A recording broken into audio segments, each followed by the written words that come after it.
Okay, as you can see here, the purpose of this video is to teach you what the best practices are for Canvas.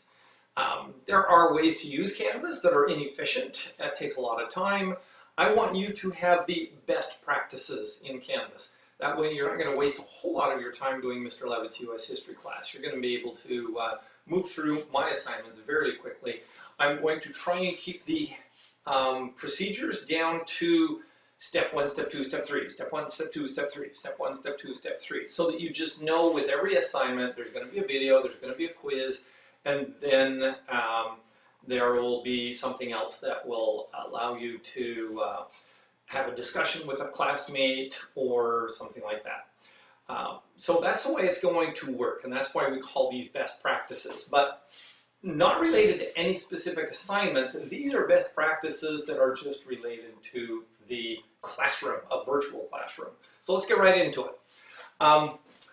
This is new. I just put this on there today. So if you've been in here before and you haven't seen this, that's because I just did it. It's the office hours and how to contact me. We're going to try and get things into a routine. Part of that is figuring out when you can get a hold of Mr. Leavitt, when Mr. Leavitt will get a hold of you. So that's going to be new. That's going to stay there. This virtual classroom module will be locked at the top of Canvas, probably to the end of the year, so that you can always find this stuff and come back to it. If you click on that little arrowhead right up there, right next to that little 8 dots, you can actually close this. So if it's out of your way, I'm going to leave it up there for everybody else, but I believe every student can choose their own view on this, which means you'll be able to close this module when you're done with it. I typically will move the other modules down so that when we're finished with module 21, it's going to move down. Module 21 will be at the top. But I will keep this here at the very, very top. So you can choose to close this if you want to by clicking on that little arrowhead. Try that. Let me know if it works. If it doesn't, I apologize for sending you down a rabbit hole. It works on my version. All right, so my office hours and how to contact me. I will be available for 1 hour at 8 o'clock. And I'll be available for 2 hours at 1 o'clock. Now, Coral Springs High School is trying to establish office hours as a rule from 8 o'clock till 11 o'clock. I will be available from 8 o'clock till 11 o'clock, but as you can see here, from 5:30 in the morning until 8 o'clock, that's when I'm going to start shooting videos so that I get all of the video up and it's out of the way. I can't answer the phone, I can't respond to emails, everything's shut down and kept really silent from 5:30 until 7:59. So then at 8 o'clock I will be available. So if you've sent me a text or if you sent me an email and you're a really early riser, I'll respond at 8 o'clock until 9 o'clock. At 9 o'clock, I will try and get some virtual office hours. So that's why there's nothing up here between 9 o'clock and 9:30. My virtual office hours are going to be on Microsoft Teams. And we're going to talk about that in a bit. And then from 1 o'clock until 3 o'clock, I'll be available. From 9:30 until 1 o'clock, that's when my lunch hour's in there. Hey, I'm working from home as well. Sometimes lunch is 11:30, sometimes lunch is 12:30. Sometimes breakfast is at 11 o'clock or stuff like that. So between those hours, I'm doing lesson plans, I'm marking stuff for you. So I may not immediately reply. I probably will, because I'm not going to be recording a video, and I'm going to be sitting at a computer for most of the time, and I'm going to have my belt, my phone on my belt. So that's going to always be available. Just don't count on it. But at 1 o'clock sharp, I will be available for 2 hours, and I'll be responding to your emails. During those other times of the day, during that period of time, you can text me, email me. I may not reply, but I probably will.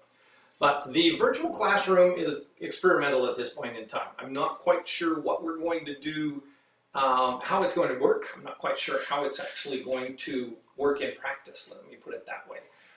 So if it works really well, we may expand it. That may be the preferred way of contacting me. But for the most part, we're going to try and get my U.S. history students to go from 9 until 9:15, 9:14, and then at 9:15, my world history students can, 9:16, sorry. from 9 until 9:15. It's not going to work that way. I've been on virtual classrooms, I've been on virtual workshops with Microsoft Teams with my colleagues. Ms. Dumas is doing a lot of help for the other teachers that don't know Canvas, so I just dropped in. And one thing I can tell you is there's a video camera on almost all the time. So make sure that you are dressed for school if you're going to get online and come and see me, because everybody else in the virtual classroom gets to see your picture just like you're seeing me right now. So you have to tell everybody else in your family, if your laptop is against a wall and it's facing into a room, don't let your parents be trotting across the room in their pajamas unless your parents are really comfortable being seen in their pajamas. So there's a couple of videos out there about some school teachers that have forgotten to tell their boyfriends that they're doing a virtual classroom. So some of them are kind of funny. All of them are very embarrassing. So don't do that. So I think that's all I need to touch on that screen there. Best practices for contacting me. There is a hierarchy of what works really, really well. Number one, try first to get your question. If it's really complicated, then just hold off until the virtual classroom. Because what I can do with Microsoft Teams is I can actually see your computer screen while you're struggling. And I can say, oh, click here, this is what you're having trouble with. And go ahead and just drop in on the Microsoft Teams. You may learn something that you're having trouble with. So I may be helping another student, and this is why I say at 9:15 it's not going to switch from U.S. history to world history, because if I'm in the middle of helping somebody in U.S. history and it's 9:15, I'm not going to cut them off. But what they're having trouble with may very well be the same thing that you're having trouble with. And so I can teach several people who join that virtual classroom at once. So go ahead and log in. But try and respect that first 15 minutes being for U.S. history and the second 15 minutes. And if there's a whole class of world history students hanging on at 9:30, I'm not going to cut everybody off. That's why I kind of left that open-ended for that period of time. I will keep the virtual classroom going as long as I need to, but it's going to start at 9 o'clock for world history, 9:15 for U.S. Vice versa, 9 o'clock for U.S. history, 9:15 for world history, and it'll go as long as I've got students in the virtual classroom needing help. So I'm hoping that works. Number two, try this for simple questions. Call a friend. A friend may be the best thing that you could get, maybe the fastest response you're going to get. And if it's a simple question, you don't know the friend, I mean, if you've got Daniel for a friend, he's going to be able to help you do just about anything. There's several students that we all know are the ones in the class that always get it. I was one of those kids. You could have asked me anything in high school and I would have spent all the time it took to help you. I understood how easy school was for me, and it made me feel good when other students came and asked me for help. So don't hesitate to ask smart kids for help. If they are, because smart just means smarter than you. You're not dumb. But they may be better at certain things than you are, and you may be better at certain things than they are. So in social studies, there are certain kids that are really good at it and some kids that struggle. So ask the kids that are really good at it for help. That's number two. Number three, you can also text your friends on Remind. Sorry, back to number two. You can also text your friends on Remind. I've opened Remind up so that you can text classmates. Don't abuse that. That's a privilege that can be taken away.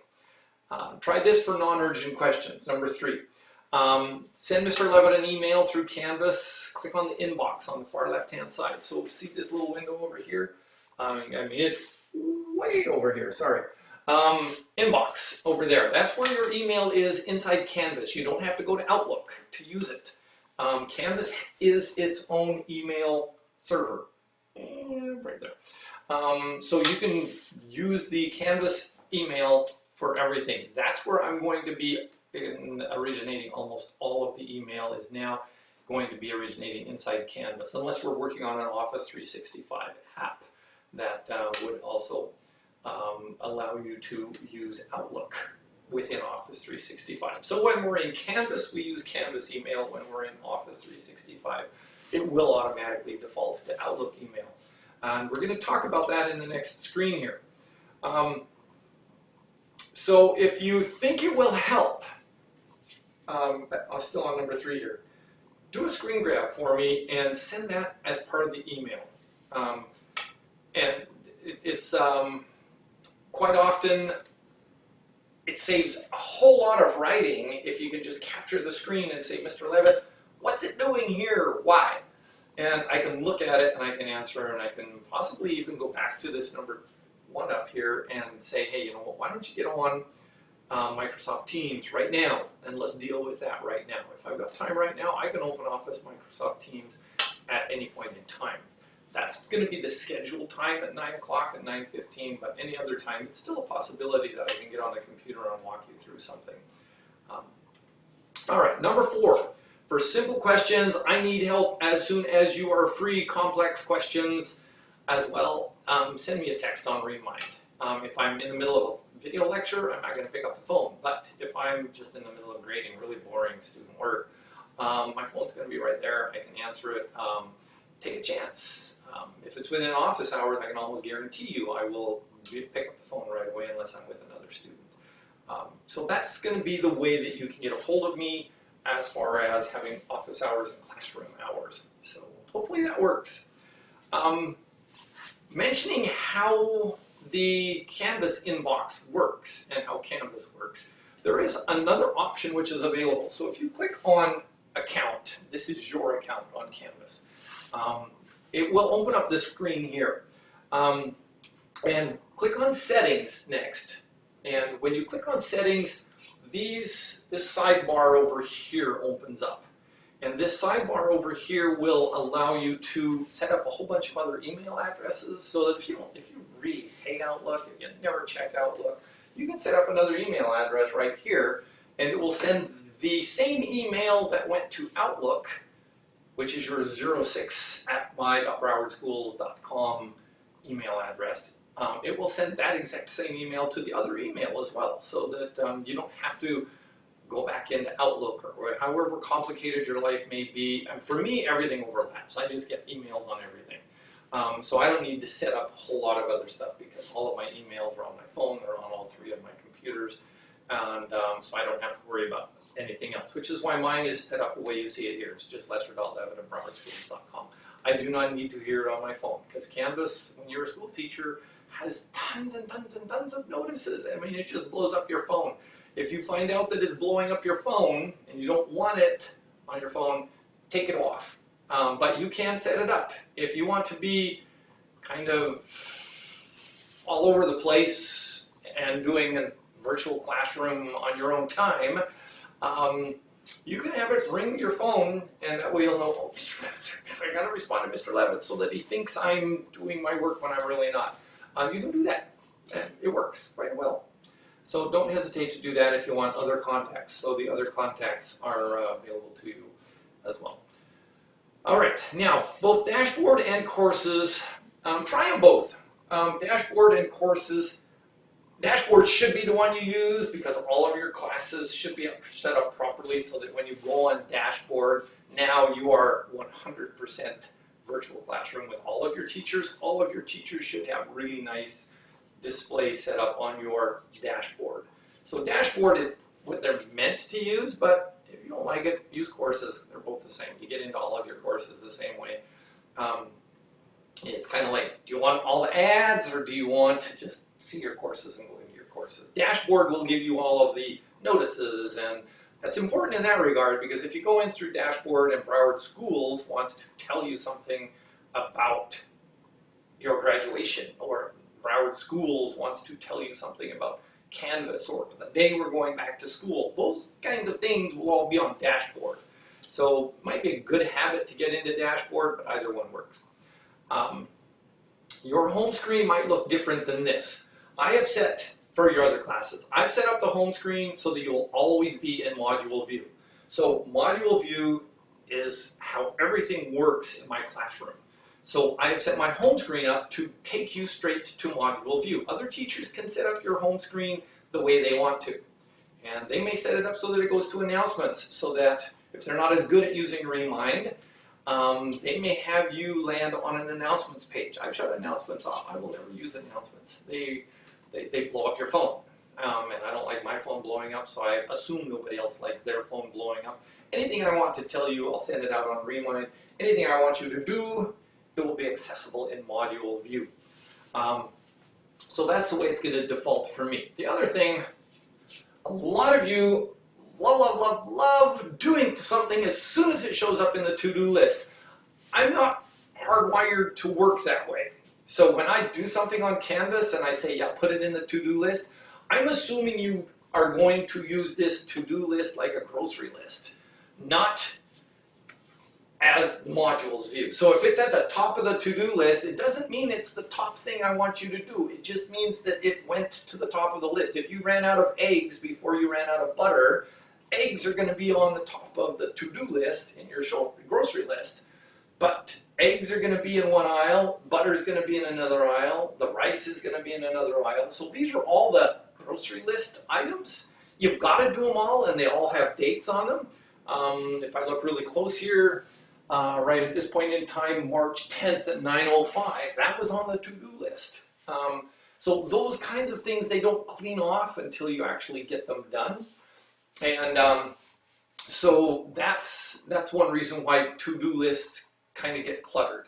The better, far better, is to just enter into modules, make a note of where you ended so that you pick it up the next day when you come back.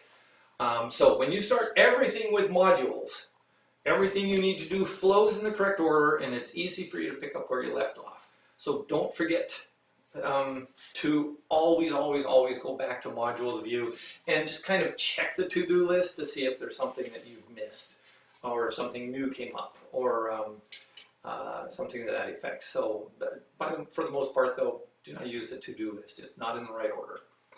All right, course progress. It might show up as grades in yours. I know Broward County Public Schools has a Canvas specialist designing this. I mean, we are the flagship enterprise for Canvas as far as all United States public schools go. Nobody gets as much help from Canvas. They actually have an employee embedded in our offices downtown because we ask them to customize Canvas for us, and they're very wonderfully eager to do that, because if they can please Broward County Public Schools, they know they have a system that will please everybody across the United States. So they're very willing to change things up. So I'm not sure if it's going to show up as course progress or whether it's going to show up as grades. But right now, in my view, it shows up as course progress. So it might change to grades. That is your pinnacle from now on, starting on the fourth quarter. Third quarter's, it's shot all up. It's messed up. Because I kind of converted over once I realized this coronavirus thing was going. I saw the writing on the wall. I knew we were going to be homeschooling you kids as soon as things got really crazy, and we knew that from March 1st. So I started converting you all over to course progress from Pinnacle. That's why the deadlines became such a big deal for me. That's why the even if it was a paper worksheet, I made you trigger it in Canvas. So going into fourth quarter, third quarter, not so much. Going into fourth quarter, this is going to be much more useful to you than Pinnacle. Because what this will tell you within Canvas is, yes, I've done it, Mr. Leavitt hasn't graded it yet. Pinnacle is going to wait for a synchronization to take place. Canvas is real time. So for my class, don't rely so much on Pinnacle. Don't freak out on Pinnacle. If your parents are saying, what's this happening in Pinnacle? Just say, Mr. Leavitt hasn't synchronized it. This is what I'm doing in Canvas. I've already done it. See, Mom, I've already done that. It hasn't been synchronized to Pinnacle yet, and that's Mr. Leavitt's fault because he's kind of lazy. I don't know. I'm not lazy. I'm up at 4:30 every morning. I am not lazy. Okay, so course progress, that's going to be much better. Oh, draw a popsicle stick. All right, here we go. Here's popsicle sticks. I don't even know the number yet, but I'm going to show it all to you. There's the number. It says 27. The popsicle stick number is 27. I hope you had your pencil handy because that's already back in there and it's done. So if you did not catch it, good luck finding it because you're going to have to come back and play that video all over again and look for that 1 second in time when that popsicle stick was shown to you. All right, so that's going to be question number 1. It's worth 5 points. And on we go. The textbook. My U.S. history students have always had the advantage of having a textbook under the desk. They've never really had to use this. So now, especially for my U.S. history students, click on resources, number 1. Number 2, click on student textbooks and resources. So that will give you this screen here. But it takes about 10 seconds for this to load. It'll load the big picture, and then it'll load the sidebars, and then it'll load the stuff down below, and you'll think it's done, and then this section right here will load where you get your 9 to 12 textbooks. It all depends on how wide your screen is as to whether the 9 to 12 textbook shows up here, or over here, or down here. But the 9 to 12 textbooks is the only link that you want. The other link, there is another link in here that'll work for 9 to 12 textbooks. That looks like it should work, but it doesn't. It doesn't work. This is the only one that works. So click on that, and it won't look like anything changed. Because when you click on it, what it does is it loads a menu down below off the screen. You're only going to see the menu it loads once you scroll. When you click on it, you think, well, that didn't do anything. But yes, it did. What it did was it loaded this menu that's off the screen. So you have to scroll down in order to get to the modern world history textbooks and the U.S. history textbooks.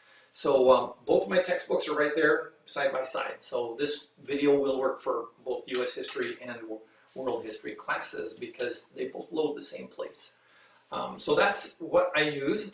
It will give you this screen here, the back one. So the screen that you see behind, it will give you that screen there, and it'll say load your world history, U.S. history textbook in the new window. See, I've got it here. World history.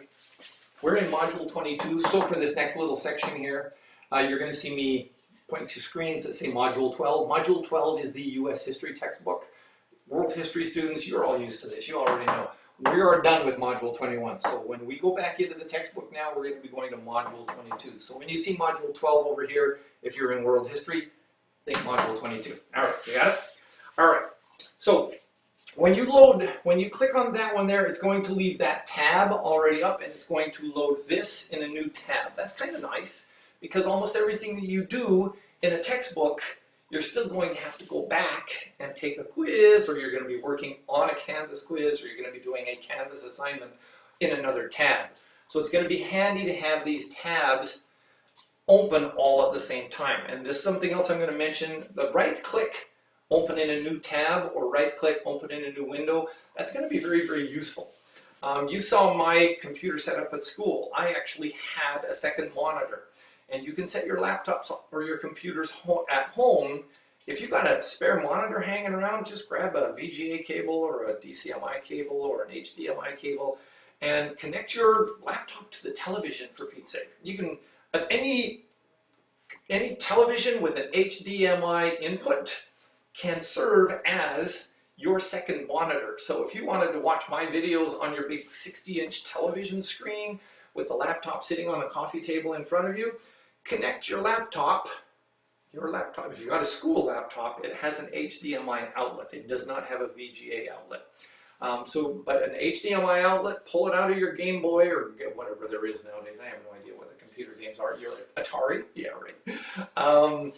Your Nintendo, PlayStation, there we go. Pull the HDMI out of your PlayStation, plug it into the side of your laptop, and watch Mr. Leavitt on the big 72-inch television screen in your living room. And then you can keep your Canvas quiz open on your little laptop screen. And that way you'll look just like my big Recordex in the school classroom. So my little laptop's over here, my big Recordex is over there. And extend the screens. So if you have any, just right click. The way you do that is you hit display options with a right click. So you hit the right click on the blue screen, and then you choose display options. And it should identify your screens. If you've already got it connected, it'll say identify screens. And it'll recognize one as the other one and the main one. And so the primary screen is going to be the laptop that you've got or your computer. And then scroll down, and the options that you see down at the bottom will say extend or mirror. So if you're seeing exactly the same thing on your laptop as you're seeing on the big television, you're in mirror mode. It's just mirroring. You don't want that. You want extend. All right, so if you have extend, what happens is your mouse cursor, when you move it to the right, it'll either extend to the right or extend to the left. Depends on how you set it up when you hit the identify. It will either, so if your mouse cursor goes off the right-hand side, then it thinks the second screen is an extension of your laptop to the right. You can actually put it up and above and below. So if you did extend and you put the second screen above your laptop screen, then when you move your mouse cursor up and goes off the top, it will actually be on that monitor or television above it, or you can be off to the left. Any way you want it, set it up. It's really cool. If you've never done it before, it's like, oh my God, this is so exciting. All right, where am I now? So anyways, this is the screen you will see every time you log into the textbook. Even on the world history textbook, it says Prologue, but it starts way back when we were cavemen or something like that. U.S. history, it starts when there were just Native Americans here. And Columbus did not discover America. He found it way later than everybody else did. All right, so that was the American beginnings, Prologue. It will stay on this screen all the way until you choose another screen. This is actually a quiz question, so pay attention. All right, when you click Contents, it will default to Module 1 to make it easier. It'll default to Module 1. To make this whole thing easier, close Module 1 so that all of this pull-down menu shrinks up. And then scroll down to Module 12 if you're in U.S. history, Module 22 if you are in world history. And this screen stays here. This Prologue screen is still there. It's waiting for you to actually tell the textbook to display something else. So while you're navigating in the contents menu, it's not trying to display everything that you're navigating through. It's waiting for you to actually make a choice. All right, so when you get down to Module 12, which is what you see here for my U.S. history students, and then you'll see chapter, the opener, the Cold War, and then it opens up and it says Lesson 1, and then it says Lesson 2, Lesson 3, Lesson 4. So all of your lessons are down here. Notice this screen is still saying Prologue because you haven't picked anything. Even if you choose Lesson 1, it will just open Lesson 1 to all of the subtopics. And then, and only then, once the subtopics are open, can you actually choose a different page. So the opener for the Cold War is what it calls the essential question. So once you click on the essential question under the lesson opener, it will tell you this is what you're going to learn in this chapter, in this module. And then Lesson 1, Lesson 2, Lesson 3 have several subtopics inside them. So at this point, though, you can just navigate by clicking on this front arrow, forward arrow, or the backward arrow. Okay, so navigating through the textbook now is really easy. And there's a whole bunch of extra features in here that you would never ever see in a textbook. You've got videos, you've got interactive pictures where it has before and afters, and you slide the little thing across. So look for the widgets. There's all kinds of widgets in this textbook that'll make it a little more exciting than just turning pages. And as always, look for the blue underlines. I'm going to talk about them a lot. My world history class is already used to the blue underlines. U.S. history, get ready for them. All right, so that's how you navigate. All right, so now you're ready to take the Canvas Best Practices quiz. The Canvas Best Practices quiz, I've already told you that. Pinnacle, I want to show all world history. Okay, I've covered everything on the whiteboard. I just need to make sure that you're all ready for the quiz now. As always, you get 2 attempts. For the attendance quiz, I actually opened up 3 attempts. So if you think, oh my God, I blew it twice on the attendance quiz, I actually made 3 because a lot of you took the attendance quiz before it was done. My world history students, I forgot to put an access code in it, so a lot of you just went straight into it off of the to-do list. This is where that to-do list gets me in trouble a lot. Because if I don't protect it, then you guys see it and you go, wow, I've got something else to do, and my gung-ho students go, off we go, we're going to get Mr. Leavitt's work done really quick, and it'll be out of the way, and I hadn't even finished the quiz yet. So that's what happened with the attendance quiz. So for those of you, there's 15 of you in my world history class, if you took the quiz, go back and take it again because I changed everything. And plus you missed the popsicle question. So now the popsicle question is in there. But I gave you 3 tries. On every other instance, you will have at least 2 tries. If you blow it twice, just text me, remind me, do a rewind text to me and say, Mr. Leavitt, can you open it up for a 3rd try? I've blown it twice. Don't make that a regular habit. But if it's a really bad blooper, like the power went out or something like that, that's when I can do you a 3rd chance. All right. So the password to get into this quiz. Got your pencil? Hello. No caps. Once again, I told you I'm going to make it easy for the first ones here. You do not have to use the shift key. Most of you don't even know where the shift key is. But for this one here, you do not need the shift key. Just type hello, and you're there. As always, this is telling you where you are drilled down to. So if you are on the wrong quiz, and it's not working, and you're typing hello, hello, hello, hello, and it's not letting you in, you're probably on the wrong quiz. So make sure you follow this breadcrumb trail to make sure that you're on the right quiz. So the breadcrumb trail, they say, okay, you started here, drop a breadcrumb, drop a breadcrumb, drop a breadcrumb. If you're in the right quiz, it will say Canvas best practices. All right, so we'll always watch that breadcrumb trail. And if you didn't get the popsicle stick number, if you need a refresher, I'm not going to do this every time, but it's still on top. It's 27. All right, go take the quiz. I'm going to have lots of other stuff ready for you starting Wednesday next week, but this will pretty much get you through. For those of you who are really gung-ho and keeners, I'm going to have something extra. You can work ahead on Monday and Tuesday next week. School officially starts on Monday. I'm doing this on a Friday so that I can be ready for you. I'm going to try and stay a day or 2 ahead of you. For those of you that move along fast, if your other teachers haven't got a whole lot to keep you busy and you're getting bored, I'm going to try and have some stuff done. U.S. history students, you're going to be finishing up the Cold War. World history students, I'm going to get you started on, I think it's the Cold War as well, Module 22. But I'll let you know. And hope you enjoy it. It's been fun doing these videos. And click on next, bottom right corner. Bye now.